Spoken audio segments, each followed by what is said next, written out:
All right, guys. Hello, everyone. My name is Logan Mandeville. I'm the CEO of Mandeville Fitness, and I also model. And this kind of came to us very rapidly. Both of us, me and Steve, we came up with this idea where we just wanted to hop on. We tried Zoom, didn't work, so we're on Google Meets, and we just wanted to kind of bounce some questions off of each other and kind of break some stuff down for you guys, anyone that may be interested in listening. So, without further ado, I'm going to introduce you guys to Steve. Hey, so I signed up with Logan probably coming on 3 months ago. Pretty much, he'll tell you this himself. We started off as a professional relationship, and it quickly has just become less and less that. Like, obviously, we're still professional relationship, but we see each other more as bros now. We're literally family. And yeah, he's got me right into like working towards the industry. I've got my transformation, which I'm sure one of us will post up on the screen now.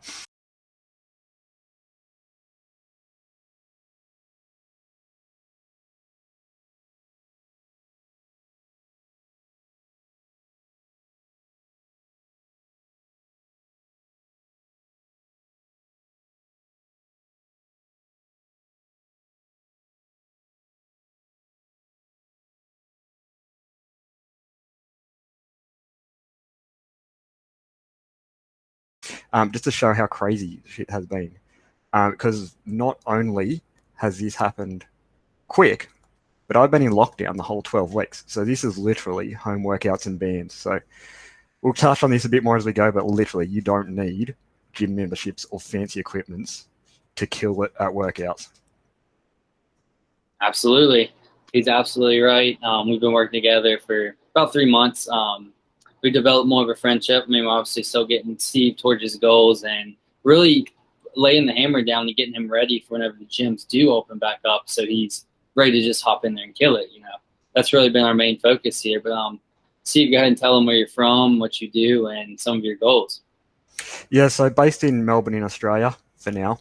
As again, this will flow obviously, but yeah, Logan and I are going to move to Miami because just like Logan, I want to get massive into modeling, and Miami's where it's at. Like obviously, you got the beaches; it's pretty much summer year round, and don't know how many people know about Australia, but Melbourne, even when we get summer, it's like I don't know how to explain this in Fahrenheit, so I'll look out later. But basically, we're lucky to hit 25 degrees in summer. Worst case, I think last year we had the bushfires and we were hitting 40 degrees, and everyone in Melbourne's like, wow, this is so hot. And I'm like, I've come from a place where this is just a normal summer's day. Like, you guys don't know hot down here. Because obviously, Melbourne, southern end of Australia. Australia's right at the bottom of the world, so we're closest to Antarctica, so getting all that Arctic wind. Goals-wise, obviously, as I said, get into modeling. Really big goals. Like, I want to do probably only one comp in bodybuilding, but hey, just that experience of hey, I did it, and just a lot of body confidence, which is starting. Like I've done a heap of shots and posted them up online that I never thought I would, but there's still a long way to go. Like I've had massive body image issues probably the last good 10, 20 years, but killing it now, posting modeling style shirts in like just my briefs, which is something I never thought I'd do, and yeah, I honestly can't think what to say. As what I do currently in sales, but as I say, currently starting to be a PT, and as I say, looking to move to the States. So actually doing that through a US college. And one of my biggest goals is obviously I want to come and work for Logan. Not only that, Logan and I have massive goals that we're going to open a massive chain of gyms together one day. Absolutely, that was perfect. And speaking about goals, Steve brought up, I actually introduced Steve to the book 10X by Grant Cardone. I know a lot of you guys might have mixed opinions about Grant Cardone. You might not know who he is, but he's an American businessman. And I really would recommend checking out his book. Steve's been reading, he took notes on it, he started implementing everything, and it's made a drastic change in his life so far. So definitely recommend that. It's kind of off topic, but books, they can really help you. Biggest thing is people fail to do with books is they'll just read through them, not take notes. What you want to do is you want to read through them, take notes, and implement them. Obviously, if you just skim through a book and don't do what it tells you to do, you're not going to gain results, so you can't be mad at the book. But if you try these things and build a habit with them, you're going to notice a big change. And that goes with every aspect of life, not just success. So, yeah, glad we touched up on that. No, that like you said, like reread your notes. Like before you go and pick up the book again the next night, go and revisit what you've noted down. Like that's been a big help for me. Like, because I'm pretty sure if I was just reading the book as I go, I'd be like, oh, okay, here's a whole new section. What did I read before here again? Where now I'm like, wait up. Okay, this is what I've picked up on before. Now let's add to this by picking up the book again. And look, to be honest, I'll probably read that book. I'll read it the once through, take all these notes now, maybe 2 to 3 months down the track. If that, I'll pick it up again and go, okay, let's see what other key points I can pull out of it. Most definitely. And that's what you have to do. You can't just pick the book up and skim through it and put it down and expect some magic to work. No, you got to put in the work. You got to practice these things. And that's something I'm glad that we touched up on early, because this is really going to set the base for the rest of this call. Now, Steve, tell us about like your past fitness experiences and all that stuff. Yeah, so like the reason I reached out to Logan, and it was really on a whim. Like I didn't think I was ever going to go a coach again, because I've tried a few in the past, and the problem with the ones I've gone to, they want to take the easy route. Like they just want to make your money. They just want to take your money. So like, oh, so we want to take your money. We want you to get results. So, hey, here's a course of, I can't even remember what they've put me on in the past, but here's a course of steroids. Just start injecting yourself. Like you want results. We want you to get results fast too, so that we can make a killing, and then we can put you up on stage and go, hey, look at what our client did. And I think I've told you about this, Logan, but like I had a mate in the past, and we were both through the same agency, the same coaching group, and like he has kept doing stuff with them and is still injecting, and like he's lost half his friends. He's lost a lot of his friends, and it's like I wonder why, man. Like you turned into an utter tool. Like, do you not realize? And he has his like me, he has mental health issues, and he's injecting, and like any extra chemicals on top of the medication you're already taking, which is chemicals in your body already. Like, really, it's funny, like a bit off topic, but it's funny. I saw a meme last night, and it sort of just twigged with me. Like, I'm sure psychiatrists must really love when they don't prescribe the gym, because they have a habit of not, because then they can't get the kickbacks off the pharmaceutical companies, because they can't push you on the pharmaceuticals. Like, I'm at the point now where I probably won't come off them without doctor's advice, but I'm feeling like I could be getting close to being ready to come off them just by working out, because it's a massive endorphin rush. And like with depression, well, endorphins are what you need. And with anxiety, you just need a release. And I'm like, well, lifting weight is that release for me. Like I can have we've discussed this many times, but I can have the worst day at work, not want to work out, come home, get the workout in. And I'm like, okay, why didn't I want to do that? Like I feel better for doing it. And like, I think it was you that got me, I just put angry music on. That's the event. Angry music, work out, and you're in the best mood afterwards. And that's really the power of exercise. I know I've touched on this in another podcast, can't remember which exact one, but I've told Steve as well. I was never diagnosed with depression, but my story with 10th grade, like my high school story, I had to quit playing football. I kind of lost all my friends, and I found the gym. And like I said, I was never diagnosed with depression. I didn't go to the doctor, but I'm pretty sure I had at least a little case of depression. And there's days I don't want to go in there, but after I got it in and got it done, I felt so much better. I'd go to sleep so much better, just knowing that my body's going to make these changes. I was chasing goals and dreams at this time, so like I just got to keep on putting in that work. And another thing I want to bring up, me and Steve have been talking about recently, is the universe testing you. So tell them a little bit about that, Steve, your experiences with that so far.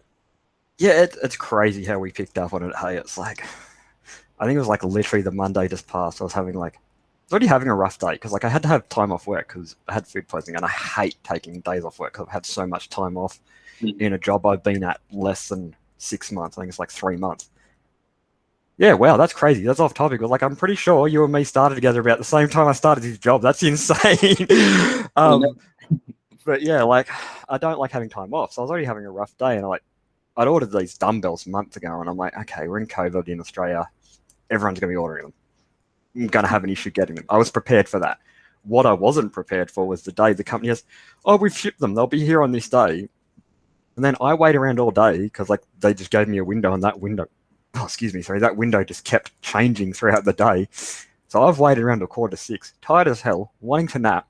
Then the delivery rocks up, and it's not the dumbbells. It's just the stand. And I'm like, okay, what use is this to me?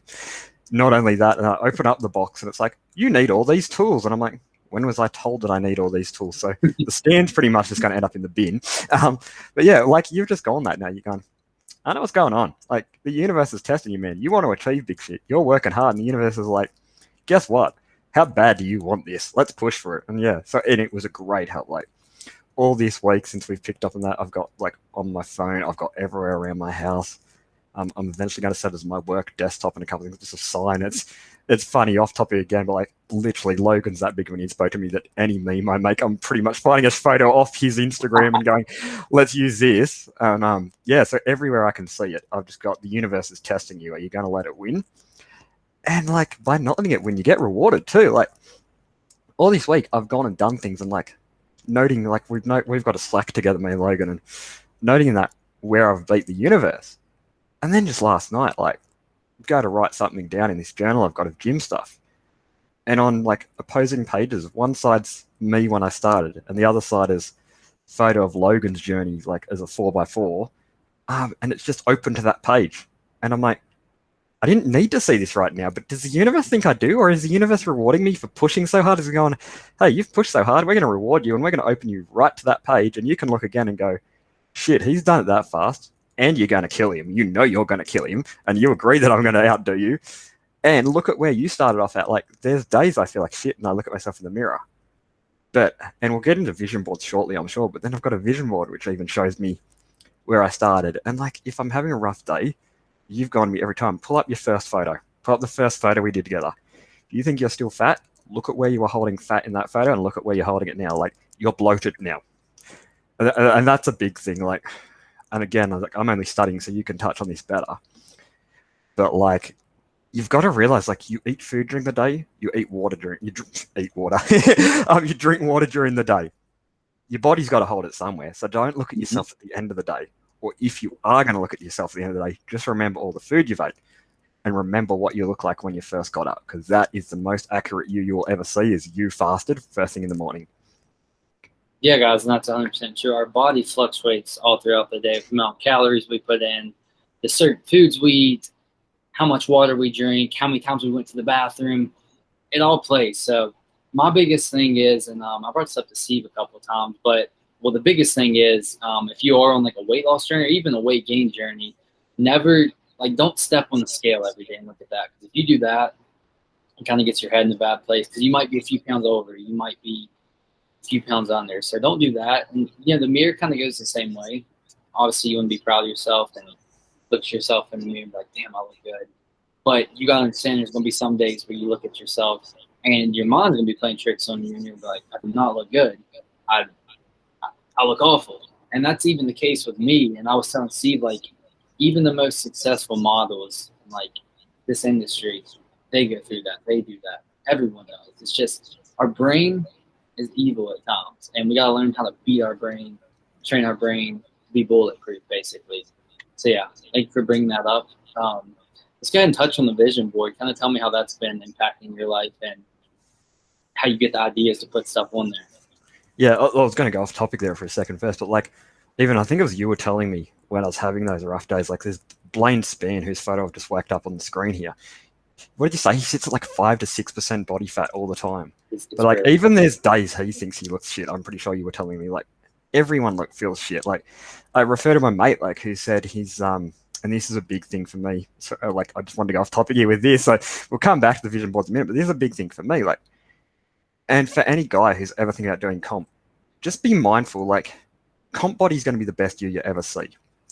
Don't think you can reverse out of that diet feeling shit. Like peak week, I think you've touched on, you were going to comp in high school and like you were an asshole that week, and everyone is going to be an asshole that week. Like, what's your calories cut down? It's like as low as it's not such calories. It's like pretty much coaches pull out all carbs, isn't it?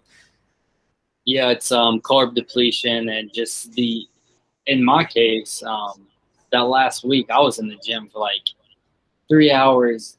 I was going like 7 days a week for my last week, 3 hours a day, and that was because I had to do my cardio and I had insane volume, and I could have got through that workout quicker, but the energy levels tied in with it, and I was taking longer rest breaks because I just felt like I was going crazy.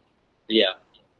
So yeah, like with that, you got to remember, guys, like, and girls, I guess, like, you got to come out of that body. You cannot maintain that body all the time. Like Blaine is a rare case, and I'm pushing to do that. Like, I want to push that 5%, but at the same time, I know in my head that, hey, if it ends up affecting my mental health, I don't care if I have to write that goal off, because it's like, it's a big thing Grant said of, and I've got this up on the vision board, so this will actually tie into the vision board chat of, falling short on a 10x goal.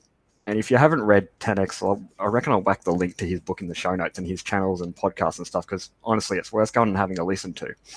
But falling short on a 10x goal, so the idea is you set a goal 10 times harder than you want and put in 10 times the work to achieve 10 times higher, is way better than falling short on a standard goal. Like, I love his wording too. Like, I've had this up around the house. It's going up on the vision board. Like, literally, it's funny we talk about this because I've got to go buy more cardboard later because mine has got that big that it's going to be a 4x4 now.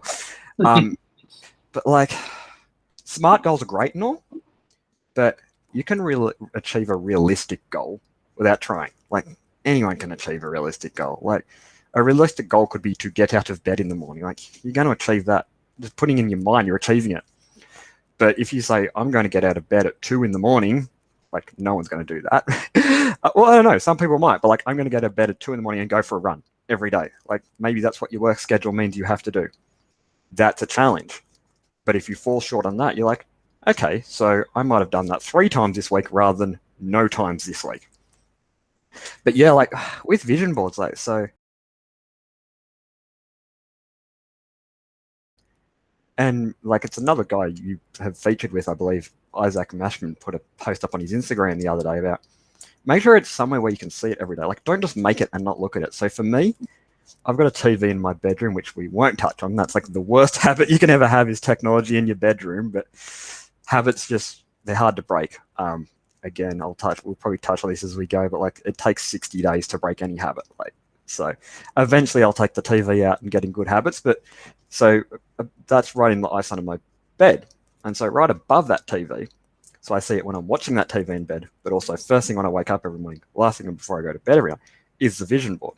And like, the whole idea of vision boards is they can achieve so much. Like, this is the first one I've done in ages. Last one I did had about moving to Melbourne, getting my own car, getting a new job. Had all sorts of bits and pieces in it. I didn't look at it enough, and that's why it didn't work. But the bit that did work was the getting to Melbourne. I moved here from New South Wales, Hunter Valley, which I don't know how many people are viewing this and where they're from. But those who know that, compared to Melbourne, that's a 13-hour drive. So out of nowhere, I just woke up one day and I'm like, you know what? I'm getting no work in Newcastle. Like, I was going through a rough time. And I'm like, well, how do you overcome the rough time? Do you stay where you are, or do you move on? And in my head, I'm going, you know what? You move on. So I've just jumped on Seek one day, done a cover letter saying, hey, look, I'm not in Melbourne now, so I can't attend in-person interviews, but I'm going to move down there. Are you willing to set up a Zoom or like a face-to-face interview? And I had this one company and it didn't work out. That's neither here nor there, but it got me to Melbourne. And their head office was in Sydney, which is only like an hour drive from where I was living. So the guy who ran the store I applied at said, hey, I know you're in New South Wales. I also know I need an employee and I can't find anyone in Victoria. John, my area manager, is based in Sydney. How do you feel about driving to Sydney and having an interview with him? I'm like, if it's going to get me to Melbourne, mate, fine. So I took that interview. 2 days later, like, you've got a job. I'm like, awesome. Like, so there comes more logistic nightmares. But like, again, Grant says, it's like, fear is a call to action. And it's like, so with that, I was like, well, time to get on realestate.com or Domain. I can't remember which one it is at the time, and start looking for houses. And it was the same deal. Like, I don't know what it's like in the States, but in Australia, they're kind of funny about renting you a place unless you've seen it. So I again had to do up a cover letter going, hey, I am willing to take this place sight unseen because I am moving interstate and I kind of need a house. Like, it was kind of like, so took a few on board, and this one woman rings me actually is like, I'm happy to approve you. I'm like, sweet, I'll be there next Wednesday. So yeah, that was like 2-day turnaround, booked everything that day, got on the phone with all my friends. I'm like, hey guys, I'm leaving New South Wales. So met up with anyone I could. Best mate, I remember, I still laugh at this story, and him and I will laugh about this forever. Comes over on my last night in Melbourne. We watched a movie together. He falls asleep on the couch, and I'm like, dude, this is the last time you're seeing me and you fall asleep on the couch. Like, if I move, I refuse to use that word if.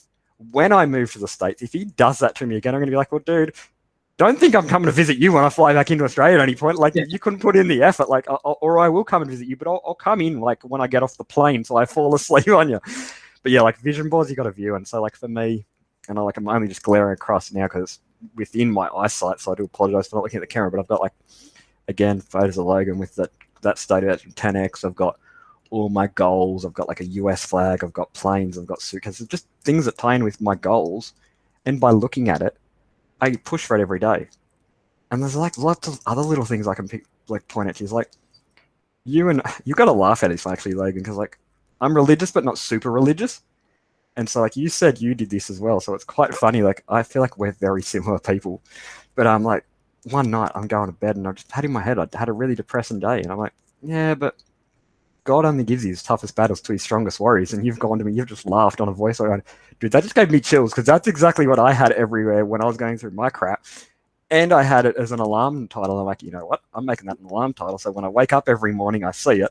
I see that. I see my vision board, and then I see the universe is testing me. And I'm like, every day is like, ever since I've done those three things, it's crazy the changes just little things like that can make.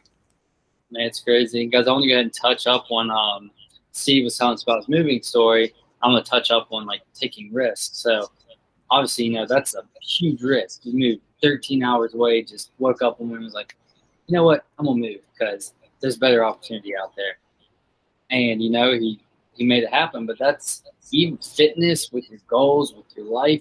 You have to take risks. You're never going to get anywhere. You don't get anywhere by staying the same, by staying in your comfort zone. It's not going to happen. And he also touched up on failure. He had a job interview with one of these companies, didn't get it. But look, he got up and kept on going. And that's going to be the same thing with fitness, your relationship life, your business life, any type of that. Basically, all sorts of your everything in life. You have to get up and keep going. You're going to have bad days. You're going to have days where you feel like quitting. But that's when you really have to apply the pressure and put the work in, like you said.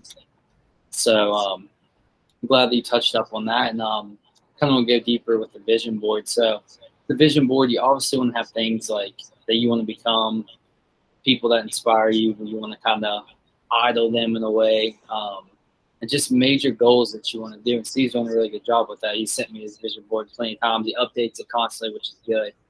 So definitely happy we touched up on vision boards. I think Steve knows a lot more about them than me now because he's been doing it for a while.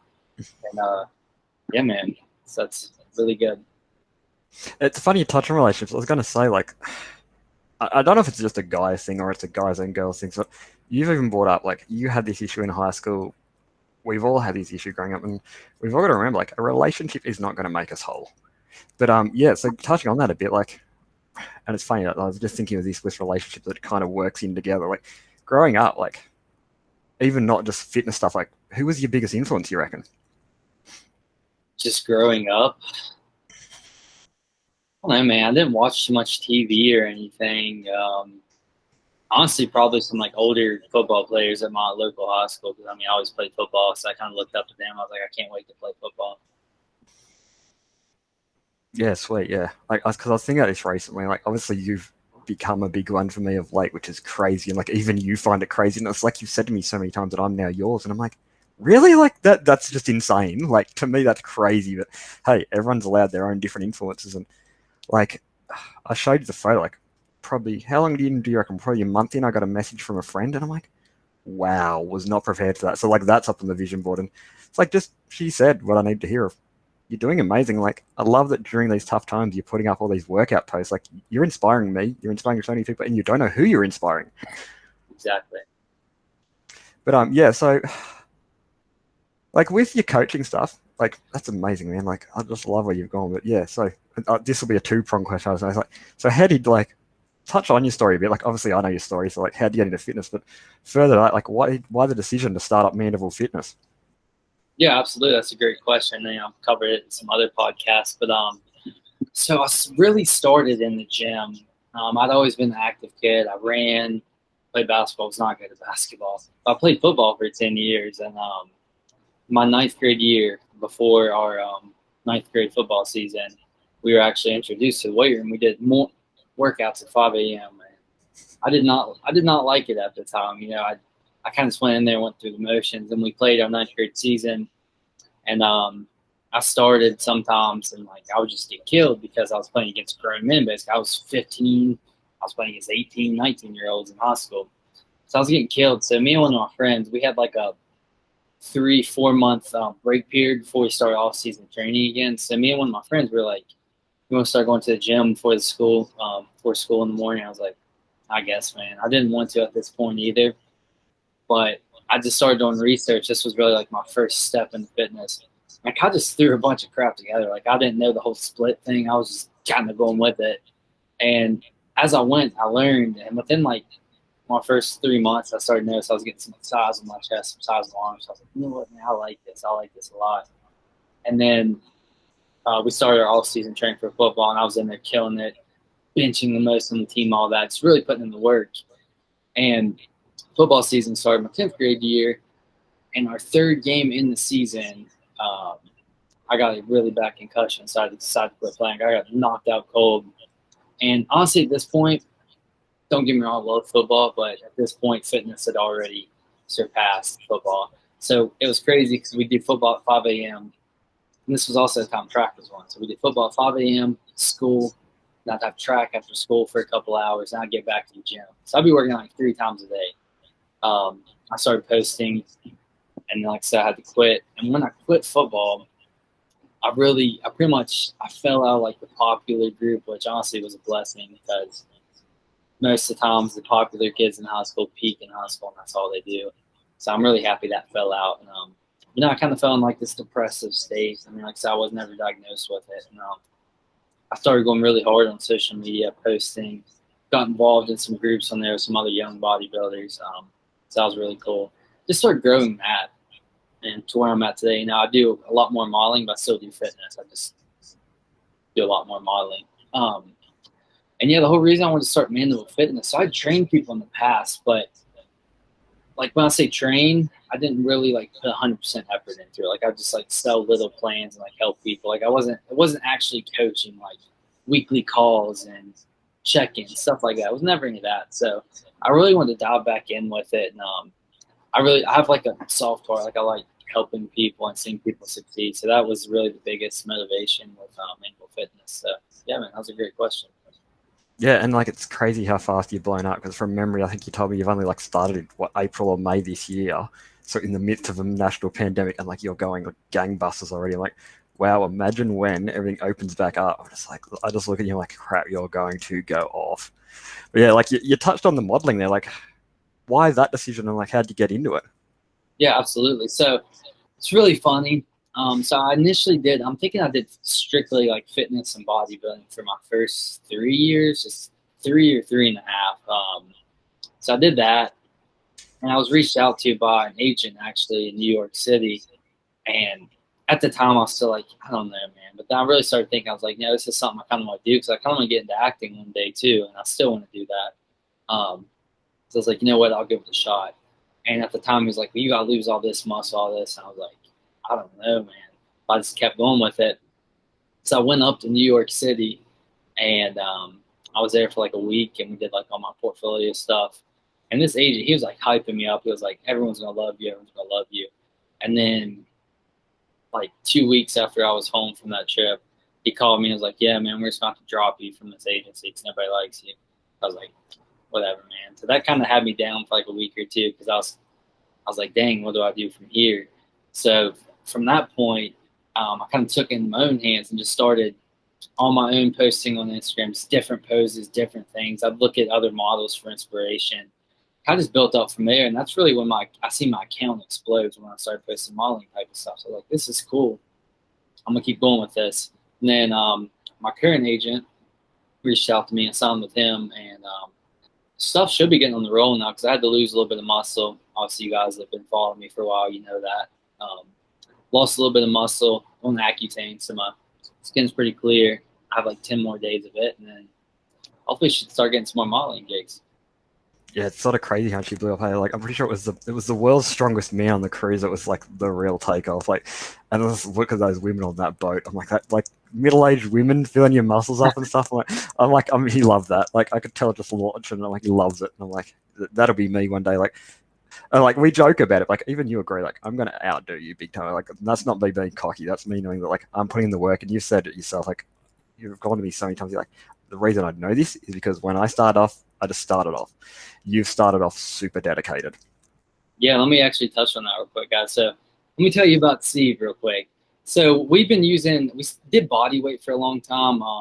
And when we initially started, I think we had a couple of weeks of you in the gym, and I got locked down.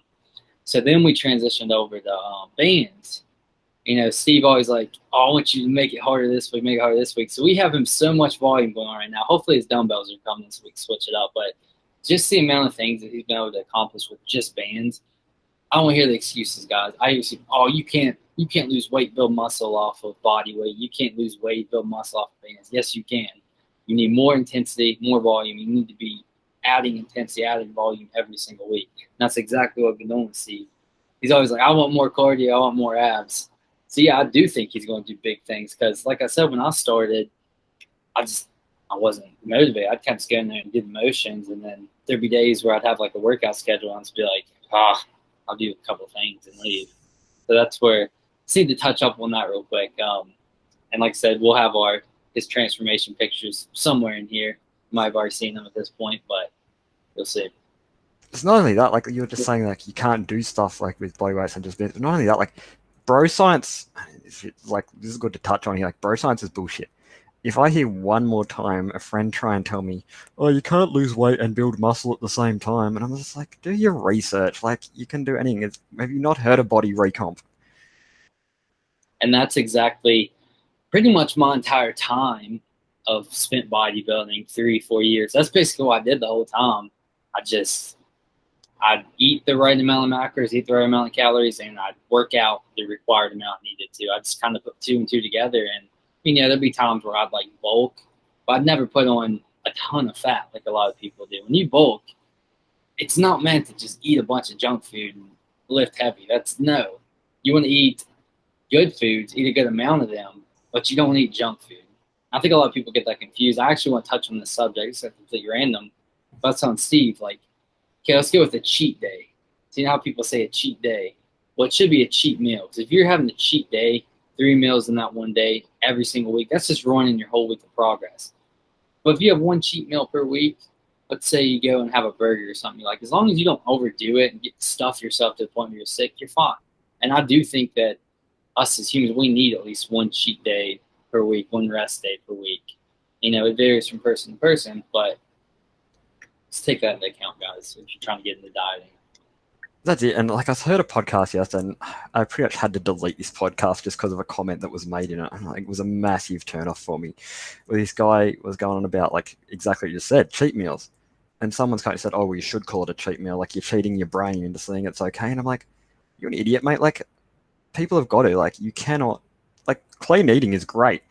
But you can't live off clean eating. Like it's not boring, but like, you need variety in life, and like that's where you're great. Like your meals are never two the same. Like I've had in the past coaches that are like, okay, here's 3 meals and you're eating the same thing every day for the rest of your life, where you're like, with you it's a set menu sort of thing as I see it, and there's so much variety. But yeah, when people say things like, oh, you shouldn't have cheat meals and all that, it's just, yeah, I just, like you've taught me, like I just walk away from the negativity now because everyone wants to say something, and like you've said yourself, those people that want to say something are generally just jealous because you're putting in the work. And I feel like I've picked this up from 10X Rule as well. Like the people who are commenting because, commenting and critically, you're always going to get positive comments, but those who give you criticism sucks. Like, don't get me wrong. But the people who criticize you, look at why they're criticizing you.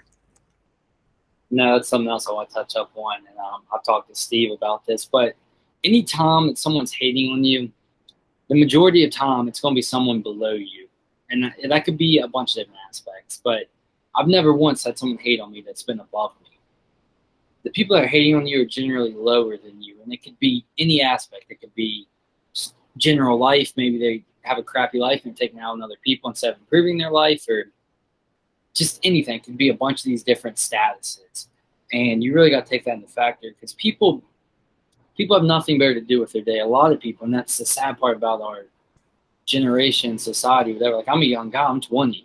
I don't act like that, but the majority of people my age do. They see someone doing something good. Oh, let me just try to get this guy down. Anything. So the biggest thing is when you receive hate, especially if you are just now starting on a journey, whether that be in maybe it's a new relationship and you're happy about that, new business, fitness, and you're starting to post about it, you're going to get that crap. And you just you have to take it with a grain of salt. I mean, sure, sometimes you will get constructive criticism and you should take that into account. But if it's stuff like, oh, you're so crappy, quit this, or just plain out negative stuff. Just block it out, delete that comment. You don't even have to delete it. Keep it there for motivational purposes, but take it with a grain of salt. Oh, that's it. And like a friend said to me with the socials, like social media mainly, a TikTok a big one. Like a mate pointed out to me, like who's also big on TikTok. He goes, "No, never delete a hate comment. That they fuel you on the algorithm. Like the algorithm loves when someone gets a hate comment because it will." And I've noticed that it's true. Like one post, I've got like 3 hate comments on it. It's like 1,000 views, and I'm like, "Wow, that's insane." But you just touched on 2 points. I touched on like being 20. Like you're not even at drinking age. Like in Australia, you would be, but in the States, obviously, the drinking age is 21. Like, have you like already got a plan in your mind for next year of when you are at drinking age of like, am I going to stay motivated? How am I going to stay motivated? My friends want me to go drinking now. How am I going to stay out of this? Like, have you thought about that? Like, I imagine you would have. And like, what's your plan? Yeah, no, that's absolutely a good question. Actually, no one's ever asked me that before, so it should be really good. Yeah, especially with me being in Miami, it's going to be hard. The biggest thing is I'm going to allow myself to enjoy myself from time to time. Maybe go out once a month. The biggest thing is just control. You know, it's like I said, I'm going to be in Miami, one of the craziest party cities in the whole world. But I'm going to stay focused. Like, I know what I need to do. I know that if I get off track and party every week, I'm not going to hit my goals. And it's just going to be money going down the drain that shouldn't go down the drain. So, now that's a really good question. Like I said, most of the people my age are like that. I mean, luckily, I would say there's maybe like 10% of us, like 20-year-olds, that are actually like motivated and like chasing their dreams and don't do that. But the majority rather just get drunk the whole weekend, and 10 years flies by. Like, what am I doing with my life? And then that's crazy. I mean, you can always bounce back regardless of your age, but that's a good question. And then, like you mentioned about hate comments, and it just got me to thinking of like you were saying about how you had to downsize the muscle. And I remember, I can't remember if it's on your personal page or your Mandeville fitness page when you posted that photo of you at your biggest muscle and like how you had to downsize. And I just read one comment, and I remember a guy saying something about you've had too many steroids, and I just loved your clapback straight away of no, I'm a teenager and I started working out when I'm a teenager and my hormones are at the highest. But like I hear so often, and I want your opinion on this. So like if someone says, "Oh, you're on roids," like I hear so often guys go, "Oh, that's a compliment." I'm not, but I'm going to take it as a compliment. Like, are you the same? No, yeah, 100%. It definitely is a compliment. And it was pretty bad for me because when I was like 17, going into 18, I had like back ache, and I don't know why. Like, I cleaned myself and everything, and that really got people like, "Oh, you're on roids, you're on roids." So that did kind of affect me. I kind of got self-conscious about that, which I shouldn't have. Like, now, if that happened, I wouldn't. Just gotta love yourself how you are. No, it's definitely a compliment. And you're going to see people start commenting on yours, and it really does make you feel good. But then at the same time, you're like, how is this person so dumb? Like, I've seen people on TikTok, like teens on TikTok, like 16, 17. And I mean, they have muscle, but they're not jacked. And people are like, oh, steroids. Like, what do you mean? They're just young and they're working out. They have so much testosterone popping. Yeah, that's exactly it. That's what I was about to say. Like people like there's people who take steroids. There's obvious signs. Like it's not just anyone. The people that say it are idiots, as you say. But I was just thinking back to an earlier point, like you said about fitness modeling, and I just remember we discussed like in high school you were big on bodybuilding. Why the change of path? Yeah, so like I said, really the biggest change was, and like I said a little bit ago, I want to get into acting one day too. So this is going to kind of help me transition. And my bodybuilding, I just knew. I mean, you can be like a Instagram bodybuilder, which is cool. Like people do that on YouTube, like Lex Lit, all those guys. They do pretty good at it. But if I ever wanted to go to like the point where I'd be like an IFBB pro, I'd have to take steroids. That's something I didn't want to do because I don't want to die when I'm like 40. I don't know. I just really fell more in love with fitness modeling. Like now, like I'm saying, how I look now. I used to be pretty jacked. I was like 215, 5'11", so I was pretty jacked, and I just didn't like. Now when I look back at it, yeah, it was impressive. I just looked weird. Like I looked kind of like a freak, and I like the look I have now because it's a lot more attainable, and it just looks a lot more healthy in my opinion. Look better in clothes, everything. That's it, yeah. And like that just got me thinking of another point. Like, and it's just a random point. Don't ever fall for the fake natties. They're out there. Like, I'm not gonna like throw anyone under the bus because obviously I just don't want lawsuits, but look for the signs. If you're following people on YouTube and they're saying they're nutty, and just there might be signs that they're not. It's because there's always obvious signs. Like, yeah, as I say, not going to name names, but like certain couple of teen bodybuilders out there, and it's like where they're sitting at, and you look at them and you're like, really? Like, do I believe you? It's like, just question. There's a show here in Australia, and it's pretty much popped in my head, and its title is the best. It's question everything you see. Like, don't believe everything you read, don't believe everything you watch on YouTube, and definitely don't believe everything you see on TV or in the media. Like, you and I have touched on this so many times. Like, it's so easy to put a fake persona on YouTube, on Instagram, on TikTok. Like, if you want to tell if someone's real and they're big on on TikTok, like you, for example, scroll to their early posts. Like, don't sit there forever scrolling through all their posts, because you could be there forever. Go back towards the beginning and see if they're still presenting the same as they are now. Like, it'll be obvious if, oh, they've blown up, they've got an attitude problem because they were posting totally different at the start, or, oh no, this is the real them, this is how they've posted the whole time. Yeah, I want to touch up on that. This is kind of going off the trail, but this is something that just popped up on my mind. So, yeah, I used to be in some groups with like some guys my age, and they started taking off like way before I did. And like, I just remember they started blowing up, and they unfollowed everyone else in the group, all that crap. You can't be like that. And rather you be a model or an athlete, whatever it may be, if you start getting some attention on social media, you can't be like that. Me now, I didn't unfollow anyone because I stayed solid to the people that followed and supported me, because I don't know why you would do that. But yeah, that's another thing. Like, you can't believe, you don't really know about people until you meet them in person, not behind the camera. So yeah, that was a really good aspect to bring up. That's it. Like, I look at you, like, I didn't, as I said, you got to go through old posts, and I never did. But like, if I was to believe the persona you present on TikTok, I'd think you're an asshole. You're so far from one. Once I got to really know you, I'm like, it's just the way you post. And it's like a modeling thing. Like, if you looked at my newest modeling TikToks, like, it's just the pose you have to fill. It's like, to look seductive, you've got to pull that pissed off face. But it's not who we are. Yeah, and I've had the amount of people that have called me a douchebag without me even meeting them. Like, it's been people online. There's even been people like that live near my town that like see me, and like I'll run into them somewhere and talk to them like, wow, I thought you were going to be a douchebag or something. That's a big thing that gets played in the fitness industry, modeling industry. I mean, sure, there are douchebags for sure, but the majority of people, we're just nice people. This is what we do.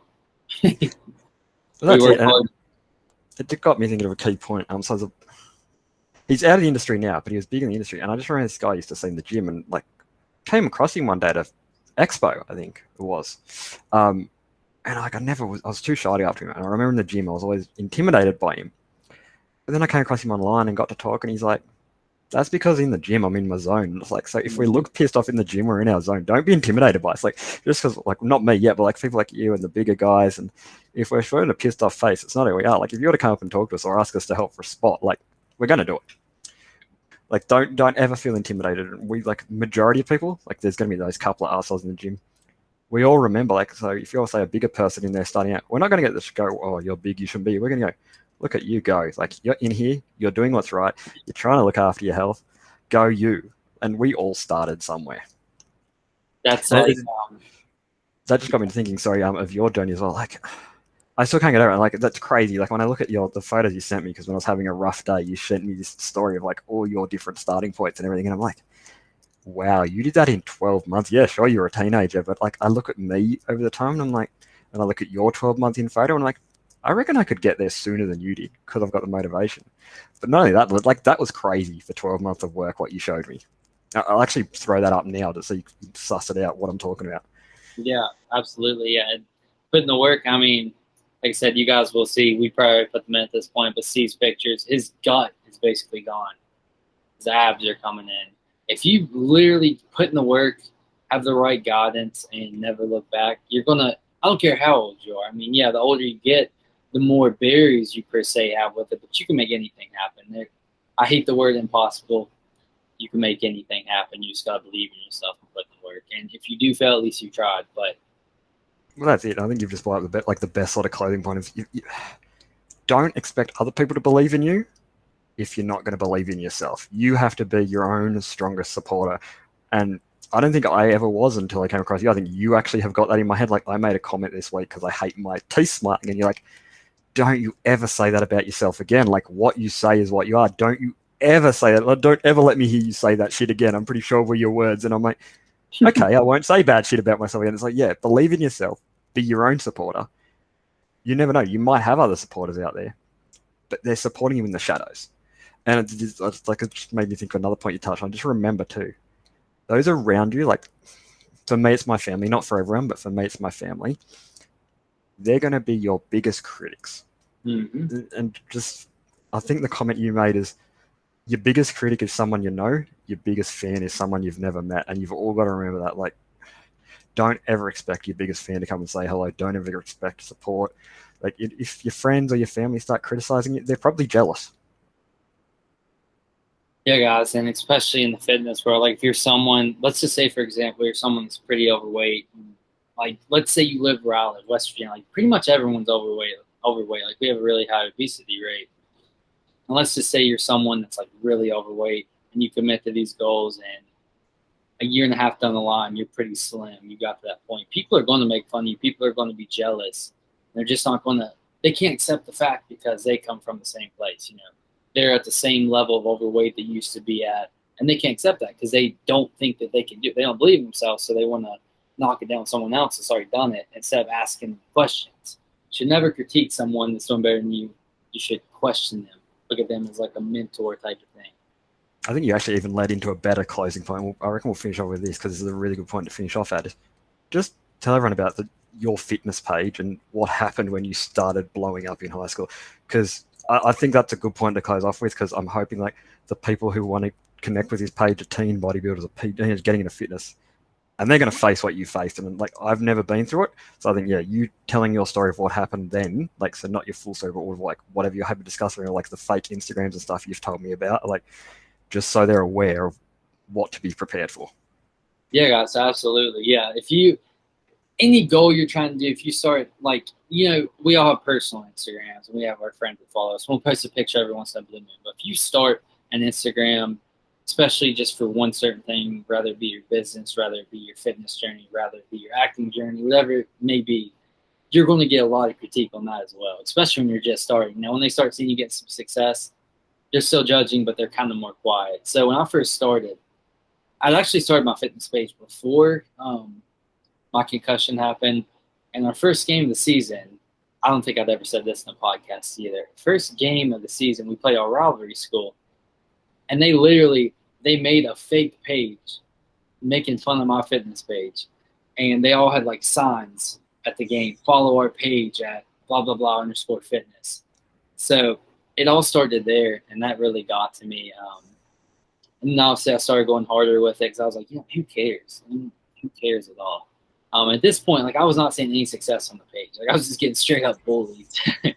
And then people at school started doing it. I never knew who made the pages. So I was really trusting. I was like, I don't care about none of y'all. Like, I just go to school, have my headphones in, do my work, look forward to the gym all day and do that. So yeah, you're certainly now when you start social media, you may not have that happen to you. I think that just happened to me because I'm in a really small town and I was in high school. People are assholes, especially kids my age. So just be prepared. Anytime that happens, just shrug it off, because their opinion doesn't affect your opinion. They don't know nothing about you. They're just trying to do something to occupy their little brains, because that's all they have to do. So. Yeah, sweet. Thanks for sharing that, man. And thanks for the time to talk. Like, hopefully you've inspired a few people here. And if you are looking to get in board, I'd strongly recommend Logan and his company, and I'm whack all the details in the show notes or on the screen now, so you know what to do to get in touch with him. And then, yeah, like, if you're happy to like keep following my journey, I'm going to start this channel up. Eventually, there'll probably be a few more podcasts along the line. Me and Logan will probably team up a few more times and like show my changes along the way. And hopefully, by the time I get to Miami, both our accounts are blowing up, and there'll be no more of this having to us do things side by side. Maybe we make a dual account. So really looking forward to Miami, man. And I'm looking forward to our friendship. As you said earlier this week, we're not friends anymore, we're family, and I'm really looking forward to it to grow, and I really appreciate you as a person, man. Absolutely, guys. And yeah, I want to touch on that real quick too. He said family, that's one of my biggest goals here. you're working with me obviously in a professional relationship, but you do end up becoming family. I work really close with you. I want to watch you succeed. So thank you, Steve, for taking time out of your day, guys. Hope everyone enjoyed this. And if you have any questions for either of us, just DM us. We'll have our Instagram below. And we look forward to the next one. See you guys.